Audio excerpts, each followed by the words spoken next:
नमस्कार दोस्तों, स्वागत है आपका शार्प माइंड बाई राम में। आज की वीडियो में देखेंगे हम भारतीय संस्कृति के प्रमुख प्रवर्तकों के बारे में व डिस्कस करेंगे 50 इम्पोर्टेंट क्वेश्चंस के। तो दोस्तों वीडियो को अंत तक देखना, सभी प्रश्न इम्पोर्टेंट है जो आपके एग्जाम में हेल्पफुल रहेगा।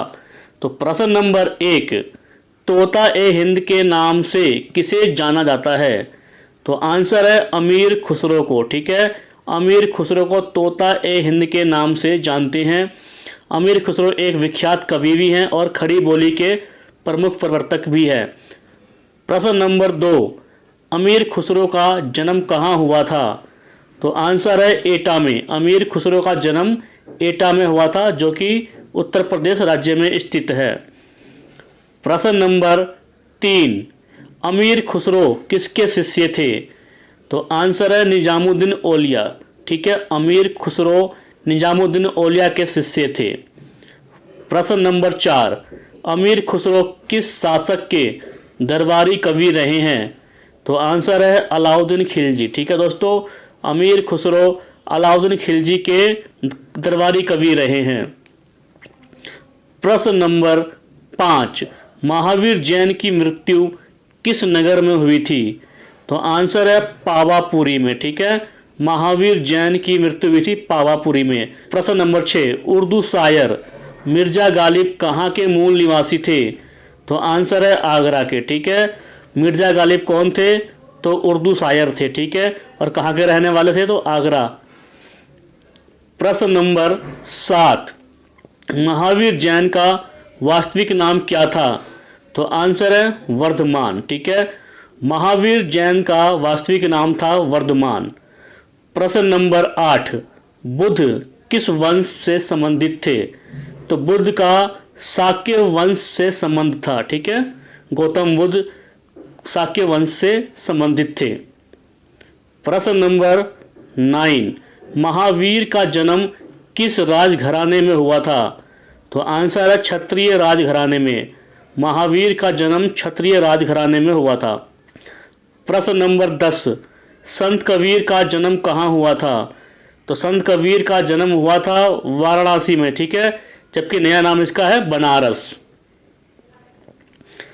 प्रश्न नंबर 11, बंगाल में भक्ति आंदोलन के प्रवर्तक कौन थे? तो आंसर चैतन्य। ठीक है, चैतन्य भक्ति कवि थे और बंगाल में भक्ति आंदोलन के प्रवर्तक थे। ठीक है। प्रश्न नंबर 12, भारतीय पुनर्जागरण आंदोलन के जन्मदाता कौन थे? तो आंसर है राजा राम मोहन राय। राजा राम मोहन राय भारतीय पुनर्जागरण आंदोलन के जन्मदाता थे जिन्होंने ब्राह्य समाज की स्थापना की थी। प्रश्न नंबर 13, स्वामी विवेकानंद को विवेकानंद की उपाधि किसने दी थी? तो राइट आंसर है महाराजा खेतड़ी। ठीक है, महाराजा खेतड़ी ने स्वामी विवेकानंद को विवेकानंद की उपाधि दी थी। प्रश्न नंबर 14, हिंदू विधि के निर्माता कौन थे? हिंदू विधि के निर्माता थे ऋषि मनु। ठीक है, ऋषि मनु हिंदी विधि के निर्माता थे। प्रश्न नंबर 15, भारत में सूफी संप्रदाय की स्थापना किसने की थी?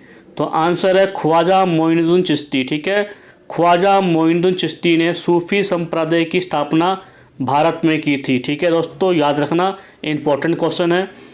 प्रश्न नंबर 16, पैगंबर मोहम्मद का जन्म कब हुआ था?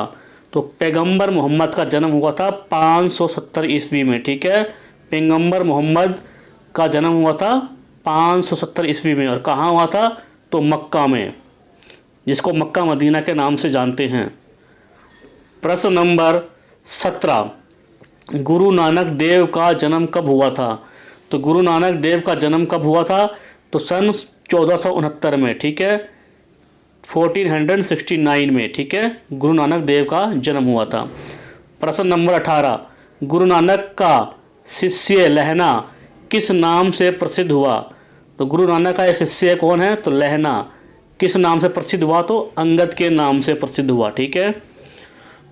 प्रश्न नंबर 19, गुरु नानक का वास्तविक नाम क्या था? गुरु नानक का वास्तविक नाम था नानक। ठीक है। प्रश्न नंबर 20, तानसेन। तानसेन का वास्तविक नाम क्या था? तानसेन के बारे में हम जानते हैं, ये मशहूर संगीतकार रहे हैं। तो इनका असली नाम था, वास्तविक नाम था रामतन पांडे। ठीक है, तानसेन का वास्तविक नाम रामतन पांडे था।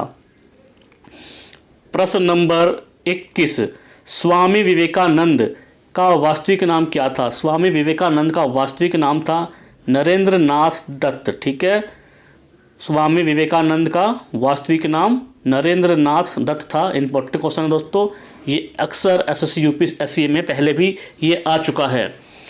प्रश्न नंबर 22, गुरु गोविंद सिंह की समाधि कहाँ स्थित है? गुरु गोविंद सिंह की समाधि कहाँ पर है?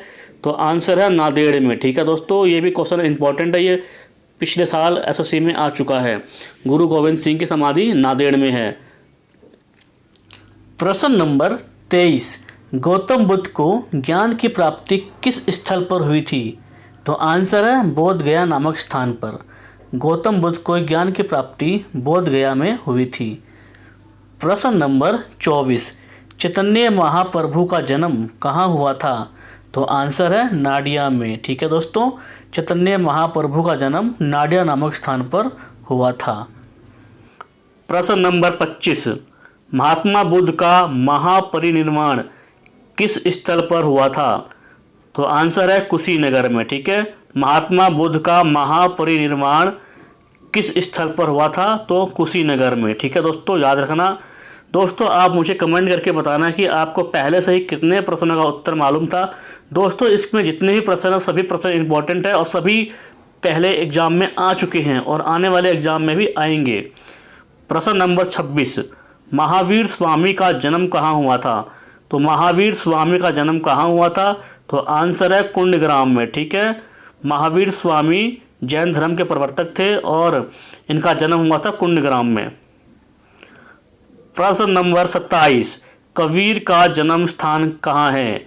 तो कबीर का जन्म स्थान है मगहर में। ठीक है, कबीर ने दोहे लिखे हैं जो कि बहुत ही मशहूर है, आप जानते हैं। कबीर का जन्म कहाँ हुआ था? तो मगहर में। ठीक है, याद रखना, इंपॉर्टेंट क्वेश्चन है दोस्तों, कई बार एग्जाम में आ चुका है। प्रश्न नंबर 28, ईसा मसीह का जन्म कहाँ हुआ था? तो ईसा मसीह का जन्म हुआ था बैथलहेम में। ठीक है, बैथलहेम में। ठीक है दोस्तों, ईसा मसीह का जन्म हुआ था बैथलहेम में। प्रश्न नंबर 29, महात्मा बुद्ध ने अपना प्रथम धर्म चक्र प्रवर्तन कहाँ पर दिया था? तो आंसर है सारनाथ में। ठीक है, महात्मा बुद्ध ने अपना प्रथम उपदेश सारनाथ में दिया था। क्वेश्चन को इस तरह भी पूछ सकते हैं। प्रश्न नंबर 30, मिर्जा गालिब का वास्तविक नाम क्या था? आप जानते हैं दोस्तों कि मिर्जा गालिब एक उर्दू शायर थे और इनका वास्तविक नाम था असदुल्ला खां। ठीक है, असदुल्ला खां मिर्जा गालिब का वास्तविक नाम है। प्रश्न नंबर 31, किसने कहा था दिल्ली अभी दूर है? तो राइट आंसर है निजामुद्दीन औलिया। ठीक है दोस्तों, निजामुद्दीन औलिया ने कहा था दिल्ली अभी दूर है। ठीक है, निजामुद्दीन औलिया अमीर खुसरो के गुरु भी थे। प्रश्न नंबर 32, दुख में सब सुमरन करे सुख में करे न कोई, ये पंक्ति किस महाकवि की है? तो आंसर है कबीर दास की। ठीक है दोस्तों, दुख में सब सुमरन करे सुख में करे ना कोई, ये पंक्ति महाकवि कबीर दास ने लिखी है। प्रश्न नंबर 33, राम और रहीम एक ही ईश्वर के दो अलग नाम हैं, किसने कहा था? तो आंसर है कबीर दास ने। राम और रहीम एक ही ईश्वर के दो अलग नाम हैं, कबीर दास ने कहा था। ठीक है। प्रश्न नंबर 34, संत कबीर दास किसके शिष्य थे? तो आंसर है रामानंद के। ठीक है, संत कबीर दास रामानंद के शिष्य थे। प्रश्न नंबर 35, पुनः वेदों को अपनाएं किसने कहा था? तो आंसर है स्वामी विवेकानंद ने। ठीक है, पुनः वेदों को अपनाएं स्वामी विवेकानंद ने कहा था। ठीक है दोस्तों, याद रखना, इंपॉर्टेंट क्वेश्चन है। प्रश्न नंबर 36, संगीत सम्राट तानसेन के गुरु का नाम क्या था? तो आंसर है हरिदास। ठीक है, तानसेन के गुरु का नाम था हरिदास। और तानसेन कौन थे? तो संगीत सम्राट थे। प्रश्न नंबर 37, गुरु नानक का जन्म कहाँ हुआ था? ठीक है, तो गुरु नानक का जन्म हुआ था तलवंडी में। ठीक है दोस्तों, याद रखना, तलवंडी में गुरु नानक का जन्म हुआ था। और गुरु नानक का वास्तविक नाम था नानक। क्या था? नानक। ठीक है दोस्तों, याद रखना। चलिए प्रश्न नंबर 38, इस्लाम धर्म के प्रवर्तक पैगंबर मोहम्मद का जन्म कहाँ हुआ था? तो आंसर है मक्का में। ठीक है, इस्लाम धर्म के प्रवर्तक कौन थे? तो पैगंबर मोहम्मद। ठीक है, और इनका जन्म कहाँ पे हुआ था? तो मक्का में हुआ था। प्रश्न नंबर 39, बौद्ध धर्म के प्रवर्तक गौतम बुद्ध का जन्म स्थान है। तो बौद्ध धर्म के प्रवर्तक कौन थे? तो गौतम बुद्ध थे। और गौतम बुद्ध का जन्म कहाँ हुआ था? तो लुम्बिनी में हुआ था। ठीक है। प्रश्न नंबर 40, आदि शंकराचार्य का जन्म कहाँ हुआ था? आदि शंकराचार्य का जन्म हुआ था कलादी में। ठीक है फ्रेंड्स, याद रखना, आदि शंकराचार्य का जन्म हुआ था कलादी में। ठीक है, आदि और कलादी दोनों में राइमिंग भी मिलता हुआ है। प्रश्न नंबर 41, सितार के जादूगर के नाम से किसे जाना जाता है? तो आंसर है रहीम सेन को। ठीक है दोस्तों, सितार के जादूगर के नाम से रहीम सेन को जानते हैं। आप तानसेन में कंफ्यूज मत होना, सितार का जादूगर रहीम सेन है। ठीक है। प्रश्न नंबर 42, शिकागो के प्रसिद्ध विश्व धर्म सम्मेलन में भारत का प्रतिनिधित्व किसने किया था? तो आंसर है स्वामी विवेकानंद ने किया था। ठीक है, शिकागो के प्रसिद्ध विश्व धर्म सम्मेलन में भारत का प्रतिनिधित्व स्वामी विवेकानंद ने किया था। प्रश्न नंबर 43, सिखों के किस गुरु का जन्म पटना साहिब में हुआ था? तो आंसर है गुरु गोविंद सिंह का। ठीक है दोस्तों, गुरु गोविंद सिंह का जन्म कहाँ हुआ था? तो पटना साहिब में हुआ था। ठीक है दोस्तों, गुरु गोविंद सिंह सिखों के 10वें गुरु थे, वे अंतिम गुरु भी थे। प्रश्न नंबर 44, सिख गुरु अर्जुन देव किसके शासनकाल में थे? तो आंसर है जहांगीर के शासनकाल में। ठीक है, सिख गुरु अर्जुन देव जहांगीर के शासनकाल में थे। प्रश्न नंबर 45, तानसेन को कंठाभरण वाणी विलास की उपाधि किसने दी थी? तो आंसर है अकबर को। ठीक है, तानसेन को किसकी उपाधि मिली थी? तो कंठाभरण वाणी विलास। ठीक है, कंठाभरण वाणी विलास जो दी थी किसने? तो अकबर ने। प्रश्न नंबर 46, खालसा की स्थापना किस सिख गुरु ने की थी? तो खालसा की स्थापना की थी गुरु गोविंद सिंह ने। ठीक है दोस्तों। प्रश्न नंबर 47, राग मियाँ की मल्हार का रचयिता कौन था? तो राग मियाँ की मल्हार का रचयिता तानसेन था। ठीक है। प्रश्न नंबर 48, महावीर की माता का नाम क्या था? तो महावीर का माता का नाम था त्रिशला। प्रश्न नंबर 49, प्रार्थना समाज के संस्थापक कौन थे? वेरी मोस्ट इम्पोर्टेंट क्वेश्चन दोस्तों, कई बार ये आ चुका है। तो प्रार्थना समाज के संस्थापक थे आत्माराम पांडुरंग। ठीक है, आत्माराम पांडुरंग प्रार्थना समाज के संस्थापक थे। प्रश्न नंबर 50, ब्राह्य समाज के संस्थापक कौन थे? तो ब्राह्य समाज के संस्थापक थे राजा राम मोहन राय। ठीक है दोस्तों, ये भी क्वेश्चन बहुत ही ज़्यादा इंपॉर्टेंट है, इसको भी याद कर लेना। ब्राह्य समाज के संस्थापक या स्थापना किसने की थी? तो राजा राम मोहन राय ने। दोस्तों वीडियो अच्छी लगे तो प्लीज़ वीडियो को लाइक कर देना, हमारे चैनल को सब्सक्राइब कर देना। हम लगातार आपके लिए मेहनत करते हैं कि आपको अच्छे नंबर मिले और आप सक्सेसफुल हो जाएं। धन्यवाद दोस्तों।